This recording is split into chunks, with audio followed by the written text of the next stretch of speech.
Deuxième vidéo consacrée à l'algèbre relationnelle, donc issue d'une série de 3 vidéos. Nous allons commencer cette vidéo par décortiquer les différents opérateurs ensemblistes que l'algèbre relationnelle nous propose. Et donc le premier opérateur, c'est l'opérateur union. Et donc nous avons deux relations, nous faisons une union de deux relations en entrée, ce qui fournit une relation en sortie. C'est un petit peu comme c'est exactement comme l'union en SQL. Alors la contrainte, c'est que les deux relations R1 et R2 doivent avoir le même schéma, donc la même structure, tout comme en SQL quand vous faites une union, le nombre et type de colonnes doit être similaire dans les requêtes SQL que vous unionnez, si vous permettez l'expression. Par contre, l'union en algèbre relationnelle ne contient pas du doublon, donc en sortie. En SQL, normalement, il n'en contient pas non plus, mais en SQL, on peut le forcer d'avoir les doublons. En algèbre relationnelle, il n'y a pas un mot-clé à rajouter pour forcer l'affichage des doublons.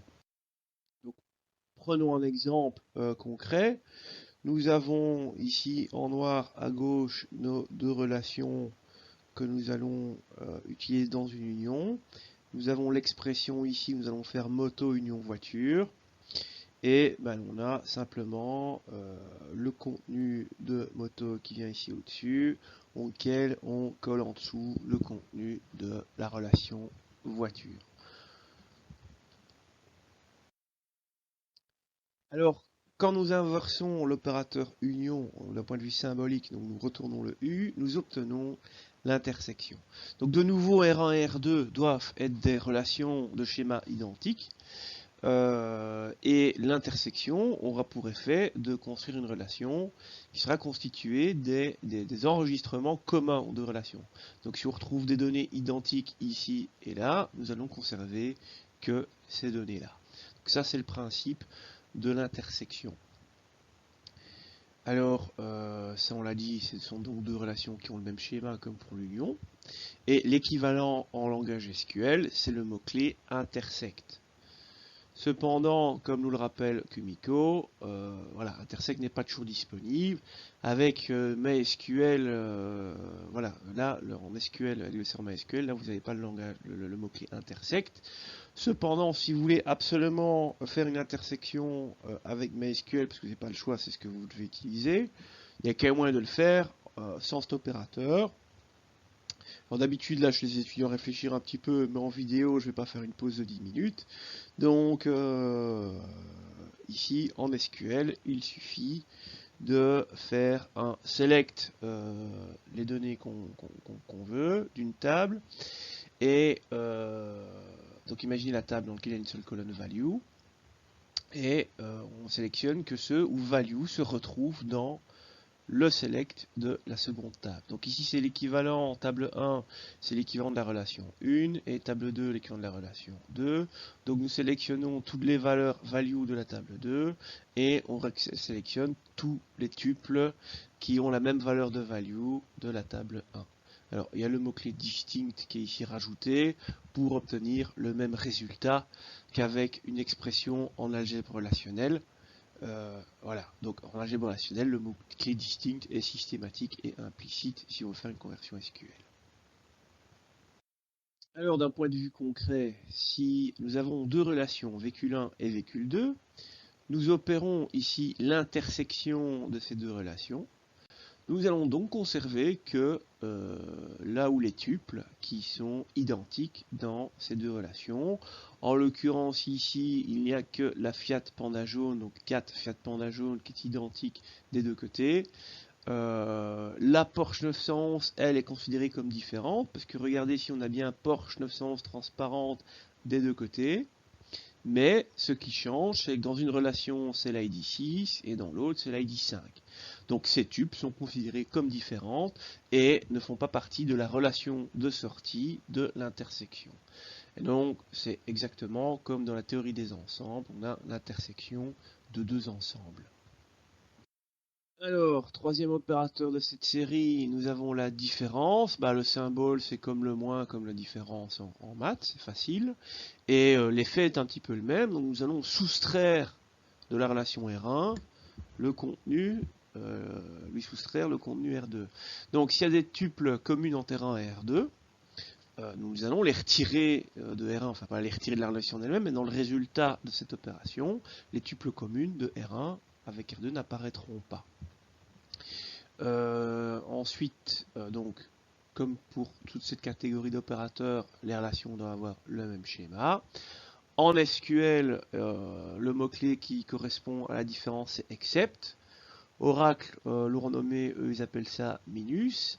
Et de nouveau, MySQL ne supporte pas cet opérateur, mais il y a quand même moyen de le faire avec quasi exactement la même requête que pour l'intersection, sauf qu'ici, nous n'allons pas conserver que les tuples communes entre les relations R1 et R2, nous faisons l'inverse. Nous conservons de R1 que les tuples qui ne sont pas communes. Et donc, si vous regardez bien la requête ici, nous avons, je ne sais pas, where value in, c'est where value not in, par rapport à l'intersection. En fait, c'est exactement l'inverse de l'intersection. Voici maintenant l'exemple concret, donc avec les deux relations véhicule 1 et véhicule 2. Nous effectuons donc une différence entre ces deux relations. Et vous voyez que nous conservons donc les données de la première relation, mais au cas où il y aurait des tuples identiques, ce qui est le cas de la Fiat Panda jaune qui est identique des deux côtés, voilà, ça va être soustrait et ça n'apparaîtra pas dans le résultat. Comme pour l'intersection, on y trouve cette fois-ci la Porsche 911. Ces tubes sont différentes car ils n'ont pas le même ID. Voilà. Voilà, nous avons fait le tour des opérateurs ensemblistes. Maintenant, nous allons passer à la troisième catégorie d'opérateurs d'algèbre relationnelle, les opérateurs. Alors, premier opérateur de la famille des opérateurs NR, c'est le produit cartésien. Donc, on a une relation R1, auquel on va multiplier la relation R2. C'est donc qu'on va garder toutes les valeurs et tous les attributs des deux. Et on va les mettre côte à côte. Vous verrez, ce sera plus clair dans l'exemple suivant. C'est un produit, donc s'il y a 10 enregistrements dans R1 et 20 dans R2, vous obtiendrez 200 lignes de résultats, donc 10 fois 20 lignes. Alors, ah oui, Kumiko nous rappelle que cet opérateur est parfois classé dans la famille des opérateurs ensemblistes, oui, en fonction de l'auteur. Cet opérateur ne fait pas unanimité quant à son appartenance à une famille d'opérateurs. Personnellement, je préfère le classer ici dans les opérateurs NR, car l'autre famille, les opérateurs ensemblistes que nous avons vu précédemment, dans les opérateurs précédents comme l'union, les relations devaient avoir le même schéma pour que l'opérateur puisse être appliqué. Or ici, avec un produit cartésien, il n'est pas requis que les relations R1 et R2 aient le même schéma pour fonctionner. D'où mon choix de classer le produit cartésien dans la famille des opérateurs NR. Alors, l'équivalent en SQL, c'est ceci. Donc, si on fait le produit cartésien de R1 et R2, c'est comme si on faisait select star from R1, R2. Voilà. Ce n'est pas une jointure. Donc il ne faut pas confondre ça avec une jointure. Voilà, ici il n'y a pas de where, égalité, voilà, nous n'avons rien de tout ça. Nous prenons tous les éléments de table 1, et pour chaque élément de table 1, on va prendre tous les éléments de table 2, et mettre les colonnes côte à côte au niveau du résultat de la requête. Et donc c'est comme ça que cet opérateur va se comporter. Ce comportement, vous le voyez ici dans un exemple, nous faisons le produit cartésien entre la relation véhicule et la relation gens, et vous voyez que pour chaque véhicule, donc on va prendre la première ligne, la polo rouge, pour chaque véhicule, on va faire une ligne par ligne présente dans Jean. Donc vous avez ici, du coup, 2 fois la polo rouge qui apparaît, une avec les colonnes du gros Charles et une avec les colonnes de Monsieur Patrick juste à côté. Donc nous avons bien un produit, on a 3 tuples fois 2 tuples, ce qui fait 6 tuples. Alors, l'opérateur star incontesté des opérateurs NR, c'est clairement la jointure. Alors, ce symbole est un peu particulier. Vous pouvez trouver ça à votre clavier dans l'ordinateur, ça va être compliqué. Moi, je fais des copier-coller. Je ne sais plus comment je l'ai fait une fois, je crois que c'est une image, et puis je fais des copier-coller, enfin, peu importe. Et ce symbole, moi je l'appelle le robinet, parce qu'en ingénierie, quand vous avez des schémas de tuyauterie, c'est le symbole utilisé pour identifier un robinet ou une vanne. Voilà. Sinon, pour en revenir à l'expression ici, on effectue donc une jointure entre la relation R1 et R2, et il y a une expression logique qui est la condition de jointure, ici E. Et donc, on prendra toutes les colonnes de la relation R1, auxquelles on mettra à droite toutes les colonnes de la relation R2, et nous aurons donc, conserverons les tuples des deux côtés, qui satisfont l'expression E écrite juste à droite du robinet. Alors, l'équivalent en SQL, vous le connaissez, c'est le mot-clé join, et l'équivalent de l'expression d'algèbre relationnelle du dessus en SQL est écrite ici. Vous avez ici la jointure de la relation R1 et R2, et donc c'est comme si on faisait R1 point étoile pour prendre toutes ces colonnes, virgule R2 point étoile pour prendre toutes ces colonnes. On joint R1 et R2 et on a l'expression régulière, l'expression de jointure qui se trouve ici. Notez que certains effectuent des jointures en SQL sans utiliser l'opérateur join, en se basant sur un produit cartésien comme vu précédemment en algèbre relationnelle, et en ajoutant ici un filtre, donc une sélection. Oui, ça donne le même résultat, mais d'un point de vue, en tout cas conceptuel, c'est moins performant. Pourquoi ? On a vu précédemment que le produit cartésien, c'est prendre tous les éléments de R1, et pour chaque élément de R1, mettre tous les éléments de R2. Et seulement ensuite, appliquer le filtre. Donc, voilà, c'est une opération en 2 temps qui est moins efficace en théorie qu'une jointure, où là, on dit directement qu'on veut prendre que ce qui respecte la condition. Donc, dans la pratique, ça ne fait pas vraiment de différence, parce que sur vos moteurs de base de données, vous avez un optimiseur de requête qui va réécrire ceci va devenir une jointure. Maintenant, sait-on jamais que l'optimiseur bug ou soit fainéant ou vous avez une mauvaise version, voilà, autant écrire directement la bonne syntaxe et utiliser la jointure. Alors, maintenant pour en revenir à l'algèbre relationnelle, attention que si les relations R1 et R2 ont des attributs qui ont le même nom, normalement il est censé, pour que l'équation soit correcte, de renommer au préalable ces colonnes, pour qu'il n'y ait pas 2 colonnes avec un nom identique, dans le cas d'une jointure ici.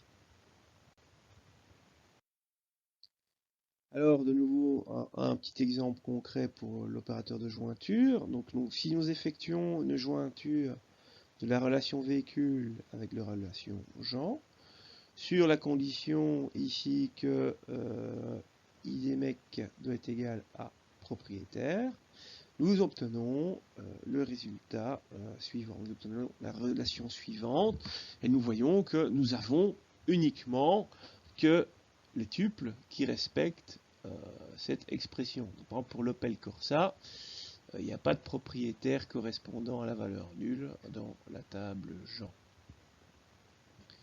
Alors, aussi, d'un point de vue définition, sachez qu'une expression ici, un test d'égalité dans une jointure, ça rend, cette opération s'appelle alors une équijointure. Donc on effectue une jointure sur base de l'égalité de valeurs. Ça s'appelle donc une équijointure, ce qui veut donc dire qu'il y a d'autres types de jointures. Alors donc à côté de la jointure classique, il y a, à côté de l'équijointure, il y a la θ-jointure. Et donc la θ-jointure, ce n'est donc pas un test d'égalité. Et donc si vous regardez l'exemple ici, nous faisons donc une jointure entre les relations véhicule et valeur. sur l'expression que le prix de véhicule doit être plus grand ou égal à la colonne le min et en même temps plus petit que le max. Et donc c'est pour faire une jointure sur base de plage de valeur. Donc si on prenons par exemple l'Opel Corsa ici, son prix est de 4500 €. Est-ce que c'est plus grand ou égal que 0? Oui. Est-ce que c'est plus petit ou égal que le max ici 5000? Enfin plus petit que, oui, c'est le cas. Donc l'Opel Corsa est pas cher. Voilà. Donc ceci est donc une tête à jointure. C'est pas courant, mais c'est de temps en temps utilisé. Vous vous doutez bien que comme en SQL, il existe différents types de jointures. Donc il y a le inner join tel qu'on vient de voir sur les calques précédents, qui se trouve ici. Mais en SQL, vous avez aussi les right join, left join et full join. Et il y a exactement la même chose en algèbre relationnelle. La seule chose qui change, c'est au niveau du petit robinet, c'est la symbolique. Donc, dans le cas d'un right join ici, vous regardez que sur la partie droite de notre robinet, nous avons deux petites pattes pour dire que nous faisons une jointure par la droite, qui pour rappel est de prendre toutes les occurrences de la relation ici R2 et d'y ajouter éventuellement les occurrences correspondant à la relation R1. On a l'inverse, le left join ici, où ce sont les petites papates à gauche, où on prend d'office toutes les occurrences de R1 et éventuellement ce qui correspondrait dans R2.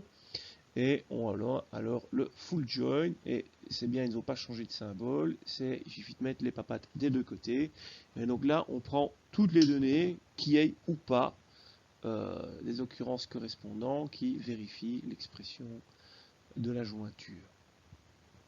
Et donc ça fonctionne exactement comme en SQL. Alors toujours comme en SQL, vous avez la jointure naturelle. Enfin, c'est logique parce que l'SQL étant basé sur l'algèbre relationnelle, c'est l'SQL qui a copié, pas l'inverse. Et donc la jointure naturelle, c'est le même symbole que la jointure. Alors où est la différence? Eh bien, si vous regardez bien, ce qui change, c'est qu'il n'y a plus d'expression. Comme en SQL, quand vous faites une jointure en natural join, vous ne devez pas mettre de condition de jointure. Ici, une jointure naturelle, il n'y a pas d'expression de condition de jointure. Et donc la jointure se fera de manière implicite. Il y aura un test d'égalité, c'est donc une équijointure sur toutes les colonnes, là où les colonnes qui ont le même intitulé au niveau des deux relations. Voilà. Et voilà, dans le cas où il y aurait une colonne commune ID par exemple, elle n'apparaîtra pas deux fois dans la relation résultante, il n'y aura qu'une seule colonne, la colonne commune n'apparaîtra qu'une seule fois.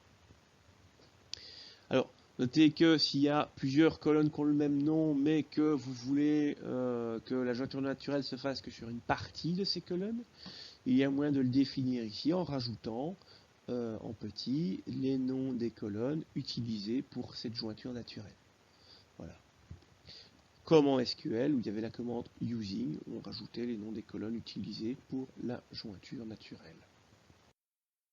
D'un point de vue exemple, si on effectue la jointure naturelle entre véhicule et catégorie, ces deux relations ont ici une colonne identique, enfin de noms identiques, et donc nous avons effectué une jointure, donc un inner join, une jointure classique, sur base de l'égalité de ces deux colonnes. Donc vous voyez ici que dans l'expression de la jointure naturelle, nous n'avons rien spécifié, automatiquement on teste l'égalité pour ces deux colonnes. Alors un petit aparté sur l'ordre des sélections vis-à-vis vos expressions d'algèbre relationnelle. Regardons un petit peu, donc vous voulez effectuer par exemple une jointure, mais vous voulez extraire qu'une sous-partie, un sous-ensemble des résultats de la jointure.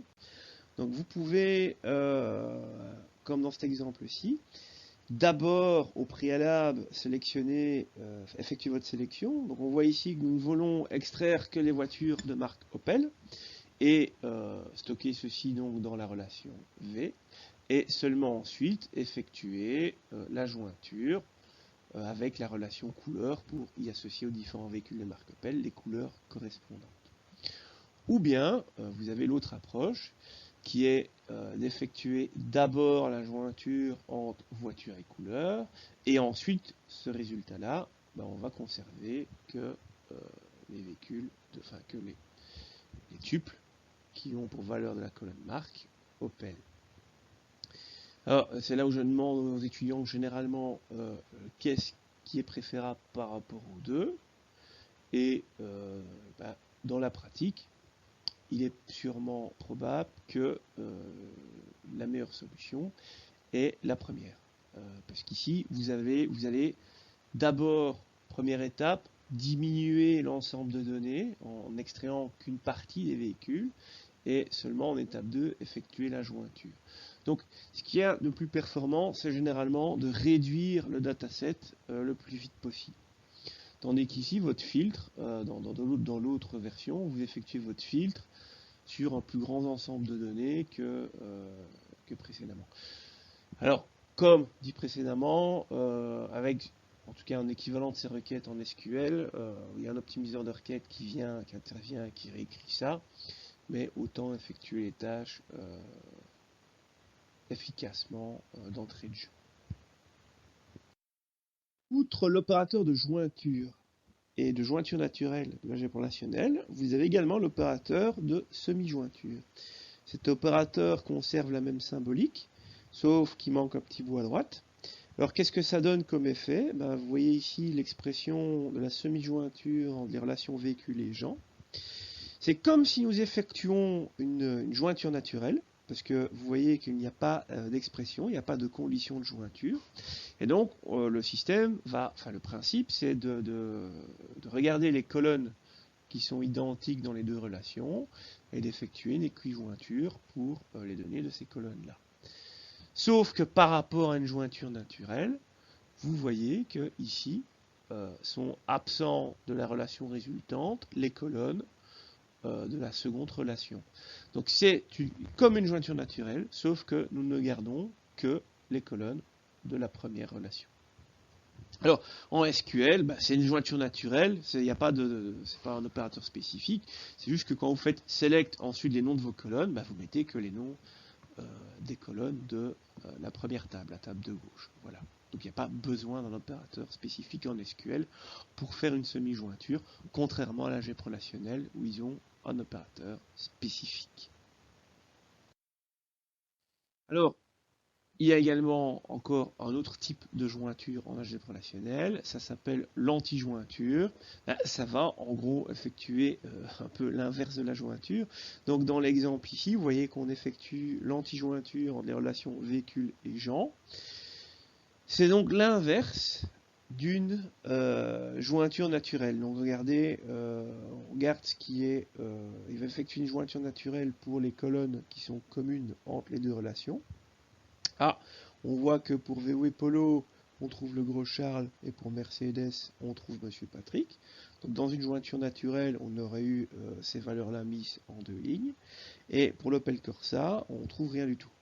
Comme on ne trouve rien, ça ne rentre pas dans la jointure, du coup ça rentre dans l'anti-jointure. Et nous conservons que ce qui ne respecte pas l'égalité d'une anti-jointure. Et en complément, ça fonctionne également comme la semi-jointure, dans le sens où ici nous n'avons pas les colonnes de genre. Donc pour être plus précis, c'est l'anti-jointure, c'est l'inverse d'une semi-jointure.